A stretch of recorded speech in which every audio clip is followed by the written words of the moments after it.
want to start by just saying, there we go. I want to get excited because today we're going to be speaking all about diversity monitoring forms, drop-down lists, and survey response options. I'm going to be speaking about the many moments in everyday life where you put yourself in a box and how the terms used to describe us often come to define us. Now, with that in mind, I want to start by doing something a bit different, a show of hands. So if you're able to do so, can I ask you to raise a hand if you've ever done any of the following when completing a survey or a diversity monitoring form? The first one is hand up if you've ever selected the prefer not to say option. Okay, keep your hands there. Hand up if you've ever selected the other box. And thirdly, hands up if you've ever selected the free text write-in box. Okay, as almost everyone had hands up at some point. And why I do that is, in the book, I describe all of you as box breakers. And I'm going to say more on that in my talk today, what I mean by box breakers, and how they're really key to thinking about gender, sex, sexuality, categories, and classification. Because box breakers live outside the narrow demands of categories. They are the residue of design practices. What's left after everything else is tidied into neat and tidy boxes.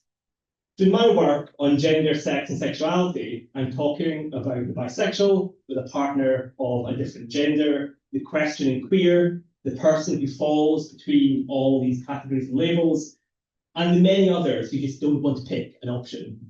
Importantly, I'm also talking about straight and cisgender people who often find themselves with a limited choice of options available to them in many aspects of life. Now, in my talk today, I'm going to think about box breakers and how they complicate easy assumptions about the design and implementation of diversity policies, and how data about LGBTQ lives has become central to our work on equality, diversity, and inclusion policy. And I just cherry-picked a few recent headlines, whether we're talking about the REF, whether we're talking about institutional strategy, data about marginalised and minoritised communities underpins quite a lot of these initiatives. The box breakers also highlight how the old ways of working are no longer fit for purpose. We are living right now through a revolution of identity categories. There are more box breakers today than ever before, and there will be a lot more box breakers in the future. I love sharing this slide because it comes from recent polling by YouGov, which highlights a heterosexual minority among young people aged 18 to 24, with just 41% of adults in this group identifying as completely heterosexual. But we're not simply becoming completely homosexual either, with most growth among identities such as bisexual, polysexual, and queer. And what interests me is about box breakers as concept, as idea, that they do two things. So firstly, box breakers resist the categories assigned to them. But when they say no to the choices on offer, they're not just being awkward or difficult, but challenging the narrow options understood as possible. And secondly, when forced into a box not of their choosing, box breakers disrupt the entire system. And when looking for kind of visuals to kind of make this point, gifs of cats and cardboard boxes is the perfect job of explaining this, because it highlights how when putting the box not of your choosing, you break the box, you move the box, or you kind of disrupt what is expected of that box. My point here is the very presence of box breakers in classification and categorization systems undoes that system. They're so incongruous to it, they expose its entire design as a charade. So to recap, my first kind of take-home points, box breakers, what are they? They resist the categories available to them. And then secondly, when forced into a category, they expose the entire system as a charade. Okay, having kicked things off with the idea of box breakers, I want to take a few steps back. I'll be very quick here. You've already had my bio, my introduction. Just to say a bit more about who I am, my background, my work. I think you'll get the sense today that this is very much an interdisciplinary approach. Some may see a scattergun approach, different disciplines, different ideas, different concepts. At the University of Edinburgh, I work in a business school right now, but when I took this job, I was terrified. How does my work on career data fit in a business school? Actually, I've applied for this prize the past couple of years. But my background has been in history, it's been in cultural studies, it's been generally kind of queer gender studies, both inside and outside of academic spaces. At the University of Edinburgh, I run something called the Gender and Sexuality Data Lab.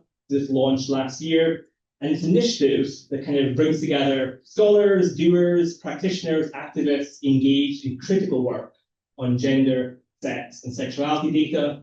We've been involved in organising everything from industry summits through to queer data cabarets. If you're interested, take a look and you'll find out more about the lab online. But I think common to all this work, like what's my elevator pitch, what does my work generally do, I've always been curious and interested in what happens in that yellow space where different data practices, how we count, analyse, use data, what happens when that meets different identity categories, particularly in my work, categories of gender, sex, and sexuality. What happens in that yellow space? And also thinking critically, who benefits and who loses when we collect, analyse, and use data about identity? And how decisions we make about data, what to count, how to count, who to count, how do they invite differential harms among LGBTQ communities? So in my talk today, I'm going to be speaking about ideas from queer data and rainbow trap. As you can see, it's going to be kind of the scaffolding for the ideas in the talk today. Also going to plug some bookmarks I have in front. Please feel free to grab one on your way out to take home with you as well. And the next kind of 30 minutes or so, we're going to be covering this kind of topic, and we're looking at problems and solutions, the idea of data as political, defining and describing what I mean by a rainbow trap, and finishing off by explaining why does any of this matter? Why have you given up your time to listen to me speak about this? Why do I think it's important? Okay, let's kick things off. This is kind of the real content for today. What is understood as the problem with LGBTQ data? Particularly when it comes to the design of policy, interventions, initiatives, what is understood as being the problem right now?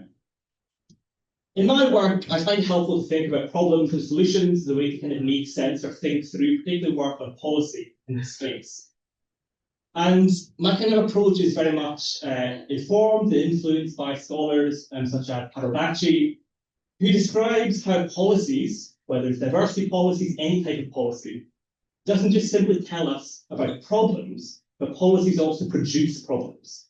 And by that, Bachi means they bring certain issues into focus while pushing certain issues into the shadows. So this kind of theoretical guiding helped me think about LGBTQ data, particularly in the UK, and what's understood as the problem with LGBTQ data.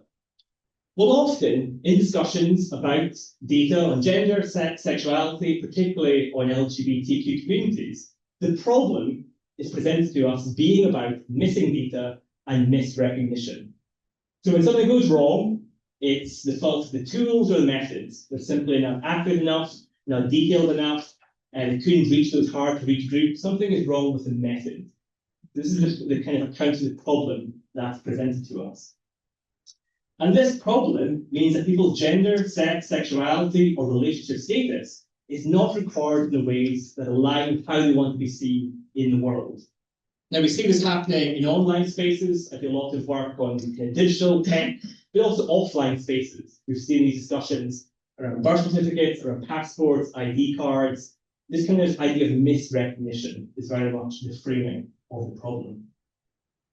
Now, in the book, in the first chapter, I share one example, one story from somebody called Jamie Liang, who was about to catch a train from London St Pancras to Brussels when they found himself at the sharp edge of a classification system.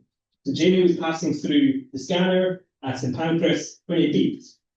However, rather than instantly being patted down by the security guards, they demanded to see Jamie's passport. The guards explained in front of all the other travellers that they were unsure if Jamie was a man or a woman and wanted to confirm his sex before assigning someone to pat him down. Now, Jamie's story highlights how classification systems, particularly those based on binary gender and encoded with racialized assumptions, create sites of danger where individuals complicate the rules of design. Membership of a category enables and constrains what a person can do in the social world, how they move through life. Now, I've introduced this account of the problem because this account of the problem invites a particular type of solution. So that idea of problems and solutions. And if you understand the problem to be about missing data and misrecognition, the solution is that we simply have to add more data. Add more data, there we go. And we've seen this in a range of different spaces, places. If anybody in the room does any kind of equality and diversity work, whether it's the university or elsewhere, you'll have heard of the demand that we need to kind of get more data, add more things into the mix. And arguably, the most high-profile example of this is the national census. And as we've seen in the UK in the past few years, this attempt to redress historical omissions by adding more communities into the count. And in 2021, 2022, we saw that with the addition of new questions on sexual orientation and trans status, or gender identity, as it was called in England and Wales, a real kind of landmark moment in a variety of ways. The census has happened for over 200 years. This was the first time it had questions on sexual orientation and gender identity. So this was kind of seen as a solution to this problem of missing data or misrecognition.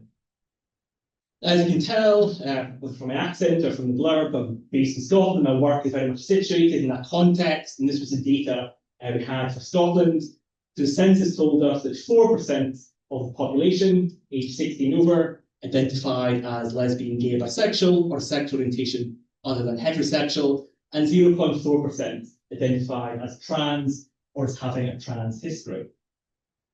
Now, however, as I argue in my work, this inclusive turn, this kind of effort to add more, to count more, is not all as it seems. Because when we start to scratch the surface of this most inclusive census, we see that actually everyone was not counted as they wanted to be seen. Particularly when we look at something like the sex question. So the census, as it has done for over 200 years, had a question on sex, whether you're male or female. Now, while the census did have questions on gender identity and sexual orientation, it continued to require all respondents to identify their sex as male or female. And if they didn't choose to do so, they risk a fine of up to £1,000. So my point here is that the design of inclusive approaches to data never include everyone. Even when some kind of communities are brought into the spotlight, other parts of the community are pushed further into the shadows. So it's sometimes a case of be careful what you wish for when it comes to inclusive data approaches. Now, my work tends to look at kind of tech, digital spaces, and we've also seen this kind of idea of adding more, this kind of proliferation emerging particularly in apps around dating and fitness. So on the screen, I've shared some recent screenshots from some popular fitness and hookup apps. Again, kind of in the late mid-2010s, this move to add more categories, expand the options available to people using these technologies. For example, the dating app Field reported that in 2024, over half of their members who identify as heterosexual connect with people on the app who do not. And Field, in some of its data it shares, has highlighted that over 180,000 people changed their sexuality during their first years of using the app. And that the longer Field members are on the app, the less heterosexual they get. But even with the proliferation of options, something still isn't working. Speaking with the researchers Caroline Bandinelli and Alessandro Gandini, Sandra, a 35-year-old dating app user living in the UK, explained that the algorithm is not getting me right. Do you see what kind of matches it gives me? Do you think I am that kind of person? My point here is something still isn't working. We've tried this approach of adding more, whether it's putting more data into the machine, adding more and more options for sexuality, for gender, but something still isn't working. Looking more widely, it won't come as a surprise to anyone here today when I say that outside of dating and fitness apps, that kind of intersection between data and identity, things are going wrong. They're not working as perhaps planned. I've picked out just a random selection of kind of headlines, but you can see how this question of classification and categories is endemic across a range of areas, whether it's the idea of this kind of grid card we might all be getting, through to this ongoing debate and discussion about access to toilets. The solution, add more LGBTQ people, add more people from marginalised minoritized backgrounds, has failed, in my account. And it's failed because data is political. It has a history and it's entangled with questions of power, determining which doors are open and what doors are closed. As my work argues, numbers and categories are political. And in Scotland and the UK, we've seen how the seemingly mundane topic of how data systems count and record LGBTQ lives has become a key frontier in the fight for equalities. Now, I'm not being over the top when I say that the design of categories and classifications, particularly categories and classification of sex and gender, has become the key battleground for LGBTQ equalities, particularly for trans and non-binary people. In today's political climate, we repeatedly see how data about LGBTQ communities can be weaponized by individuals and groups opposed to LGBTQ equalities. When I was involved in work around the census in Scotland, I was always alarmed to be in rooms with kind of people working in the national census, statisticians who didn't see that there's risks, there's opportunities and dangers of being counted.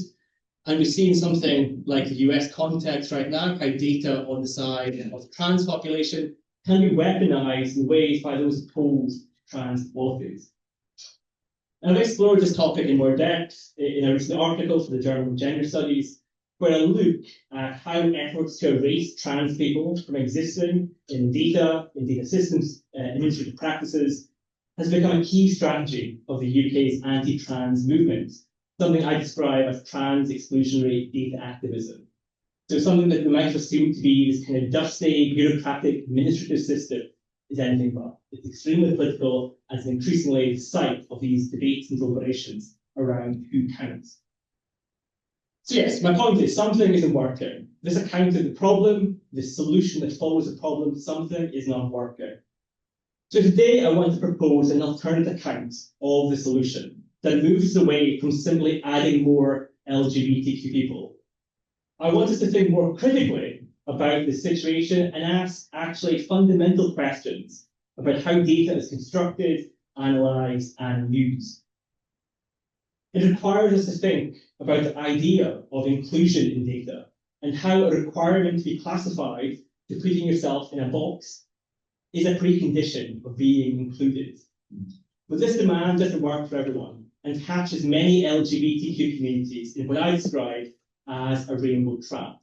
So this kind of double edge of inclusion. And if I have to sum up the new book in a few words, it's a kind of lengthy critique of inclusion in some regards, actually what inclusion brings into view, but also what the idea of inclusion, particularly in data, pushes out of view and makes impossible in a variety of ways. So my point here is that an inclusive approach to data is not harmless. It catches queer people in a bind, where they must contort their lives and experiences to gain access to a system. And even more problematically, in a rainbow trap, if you choose to refuse the offer of inclusion, if you go thanks, but no thanks, I don't want to be included, I don't want to be part of that, if you choose to refuse, then you become the problem. And we see that happening right now in the UK, where blame is directed towards queer communities because you don't want to, you don't agree to the kind of terms and conditions, the kind of terms of inclusion. This kind of sense that you can be included in data, in policy and law, as long as you agree to fit the classification requirements that the state wants you to follow. And if you choose to refuse, you are the problem. So in the book, I kind of take the reader on a horizontal tour of 6 different sectors and industries. It is not a deep dive into any one area. Do not buy the book if you're looking for an in-depth account of one sector or one industry. I'm keen to explore the commonalities, the differences that happen around gender, sex, sexuality, categories, and classifications across a range of different sectors and industries in the UK, stretching from how film and TV funding is awarded by the BBC and the DFI, through to what's happening in the world of business and DEI metrics, through to how hate crime is being recorded, counted, aggregated, and managed. Now, although data practices are not often mentioned in this space, the dangers of queer inclusion, the company being co-opted into questionable institutions, has a long history that dates back to at least the early 2000s, and critiques of LGBT rights campaigns to gain access into institutions such as the police, border control, global finance, and the armed forces. This is maybe my most kind of academic slide in my talk today, but just to briefly highlight the work of key scholars kind of shaping and kind of contributing to these discussions, including Lisa Duggan on homonormativism, Jasmine Poor and David Lang on homonormativism, and Raoul Rowe on homocapitalism, who've all described how the inclusion of some LGBTQ individuals can play a role in propping up systems built on histories of harm and exclusion. So these scholars, in their own way, have argued how the curated inclusion of queer people can rejuvenate the fortunes of political ideologies, whether it's nationalism or capitalism. So in my work, I'm interested in what this means for work around data systems, data practices, and what's happening at that intersection between data and identity. So my point here is that the inclusion in data practices marks a new frontier in a longer history of co-opting queer lives into contested systems, institutions, and ways of working. Okay, I've set the scene, I've kind of introduced concepts, some of the kind of theory in the space. In the second half of my talk, I'm now going to turn the focus to the practical. And I wanted to think, how can we take these ideas about data, critical data studies, queer scholarship, how can we take them and actually apply them in the work we do? Whether it's research, practice, policy, activism, how can we take this and use this in meaningful ways? So what I'm going to do is I've got three kind of questions that I think you should all be asking in your work going forward, whatever type of work you're doing on policy, data in that regard. And the first question we should be asking is who's in the room where data decisions are made? So making decisions about data involves sorting people or things into categories, boxes, according to common qualities or traits. These design decisions often involve untangling traits that are the same from traits that are seen as different, and constructing categories that then absorb the messiness of everyday life. Now, I like to pepper my talks with kind of quotes from thinkers and doers who have really inspired my work in this space. And a big inspiration, particularly for the new book, is political scientist Paisley Curragh, who wrote an amazing book called Sex Is As Sex Does a few years ago. And in this book highlights that what is the same and what is different is not a truth but an argument. And across research, industry, business, and government, we're living through a moment where there's an increasing tide of anti-LGBTQ attacks, particularly targeting the counting and categorizing of trans and non-binary communities. However, at the same time, we're seeing an inability among practitioners, policymakers, civil servants, data professionals to push back, to stand up and go, actually, this approach to data is wrong. We're seeing an inability to respond to this current moment. So in queer data, I write about this idea of queer data competence and how we don't actually perhaps need more data. We don't need more extensive consultation. We don't need more disaggregated, intersectional, granular data sets. What we do need is heightened competence about how to understand, analyze, and use the data that we're engaging with. So in the book, I call for something called queer data competence, and that's an ability to meaningfully understand the effects of decisions made about gender, sex, and sexuality data. Now, on the screen, I've just picked out some examples of what that might mean, but this kind of idea to understand, to comprehend the type of data you're working with. But also importantly, if you don't understand what you're doing, being able to step back, to recuse yourself from making those decisions. I am continually alarmed by being in spaces with decision makers tasked with making major reviews on gender, sex data, and they do not know the 101 of what they're doing, and they will admit to the lack of knowledge they have on that topic. So that basic competence about the issue is key. Note here, I'm not saying lived experience necessarily, I'm saying competence about what you're working on. So my first data tip is just think about that idea of queer data competence. How do we enhance our own queer data competence? And whether we're designing a DEI policy or making a decision about institutional data practices, making sure we have the right people in the room where decisions are made. Okay, my second queer question is, do you need to be out to be counted? So this is a real area of interest for me right now. I'm doing some writing, some thinking about disclosure, about coming out, about how outness intersect with ideas of inclusion. The position at the intersection of data and identity is a thorny question of disclosure and the context that make it possible or impossible to share information about who you are. Many data systems, if not all data systems, can only make sense of LGBTQ individuals who are out. So an open declaration of sexuality or gender identity has become part of the price of being counted. That might be as small as ticking that box in the diversity monitoring form saying you're gay, you're bi, you're trans. So it requires you to out yourself in some way in order to be counted. Now, while this might seem progressive, outness is not desirable nor possible for everyone in all spaces and places. So I mentioned briefly at the top of my talk, I've done some work in creative industries, particularly diversity and inclusion in film and television. And in a previous project, myself and a colleague looked at kind of diversity policies, reports from organisations like the BBC. Creative industries are very interesting for doing work on LGBTQ workers because strange things happen in the data.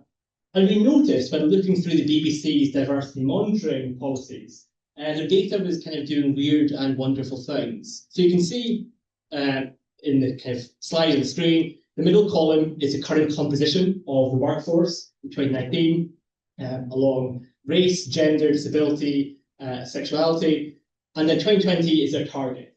So what we want the workforce to look like in a year's time. This is often benchmarked against things like census or kind of local data. Does anybody spot what was up with the BBC's kind of targets in 2019, 2020 for LGBTQ workers? Was anything odd with what they were hoping to do? Just reduce them. They were trying to reduce them, yes. So the BBC had a numerical overrepresentation of LGBTQ staff. And they were obviously benchmarking against kind of local population data, and there were too many LGBTQ people working at the BBC. Now, it's important when I share the slides to also highlight that that acronym, LGBTQ+, hides a lot. Because when you get into the data, it's actually an overrepresentation of gay men working at the BBC. There's an underrepresentation of lesbian, bi, trans workers.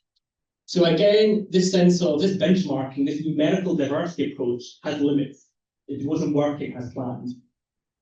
So zoom forward a few years to 2023, and the BBC had changed its approach to move to something that we describe as an outness metric. So mindful that not all staff are out in the workplace, some companies like the BBC established targets to increase the proportion of out LGBTQ employees. So these were numerical figures against which success was measured. Now, I have no idea how the BBC were going to do this. They had set a target that 50% of LGBTQ staff would be out in the workplace. I don't know how they were counting who's in, who's out. But you can see how things like diversity targets, metrics, indicators, key performance indicators can become enveloped in this kind of counting and categorizing of different communities. And how, in my view, and as we argue in an article from a few years ago, ethically, this is extremely problematic because you're trying to get people to come out in the workplace to get your target. And again, you can see how this could be linked to kind of performance measurement, kind of promotion, these types of things. So this kind of idea of an outness metric is problematic and suggests that bringing your whole self to work is possible or desirable for everyone, and very much places an emphasis on visibility. So my second data tip is just think about disclosure and whether our current data systems, policies, and practices can only make sense of LGBTQ people who are out, and whether disclosure has become part of the price of entry. Okay, my third and final question also speaks to the topic I've been exploring since writing kind of Rainbow Trap, and it's the idea of accuracy. And I'm really fascinated by the word accuracy, and what accuracy means in conversations about data. And how the word accuracy often enjoys the privilege of being deployed without evoking its underlying politics. So for something to be accurate, particularly numerical quantitative data, we assume it to be harmonized, definable, explainable, neat, tidy. All these words are associated with accuracy. However, for anybody working on topics like LGBTQ research, LGBTQ practice, policy, you'll know that the collection, analysis, and presentation of data about LGBTQ communities is messy, it's fluid, it's context-specific, and it often lacks a coherent narrative. So in other words, we might understand data about LGBTQ experiences as bad data, but it's not wrong or meaningless data. In fact, it mirrors how many people experience aspects of their LGBTQ life. I think there's also a darker edge I'm seeing right now in the UK around this misuse of the word accuracy. Similarly, kind of think when I hear words like quality data, data quality, data harmonization, all of these kind of neutral terms being deployed and used in ways that can cause harm. Because the uncritical use of terms like accuracy highlight how data about LGBTQ communities is never going to satisfy this benchmark for what counts as accurate. It's a losing game. And when we discuss problems in terms of accuracy, blame is no longer located with who a person is, so for example, a trans woman, but how a person wishes to be recorded in data as a woman. And we've seen this kind of slippage of this kind of maneuver happening around language about fraud, about fraudulent claims, about data not being about affirming people's identity. This is all this kind of twisting and turning of the word accuracy in ways to kind of reach quite harmful ends. And the feminist scholar Sarah Ahmed is really guess a huge influence on my work, and that she writes that by engaging with arguments on these terms, the targets will move. And the hoops we're expected to jump through. So if we go off and try and create a data set that satisfies all the criteria that's expected, accurate, disaggregated, intersectional, robust, it's never going to satisfy the requirements of what is being asked. It's a losing game because hoops are always changing. So in Rainbow Trap, I pick up on this issue and describe how classification practices create a lose-lose situation for many queer people. And when playing by the rules of the game, you're set to fail because the design of the game is never going to let you win. So my final data tip is what sort of lives and experiences can and cannot meet the demands for accuracy. Okay, we're reaching the final stretch now, and I want to keep the focus on the practical in this very final section and pull some of these threads together. And I want to ask another big question, and that's whether or not fixing data practices, data systems, data policies, whether fixing them is our only option. What have we come to realize in our work? That no matter how hard we try, inequality, exploitation are going to be baked into the design of these approaches.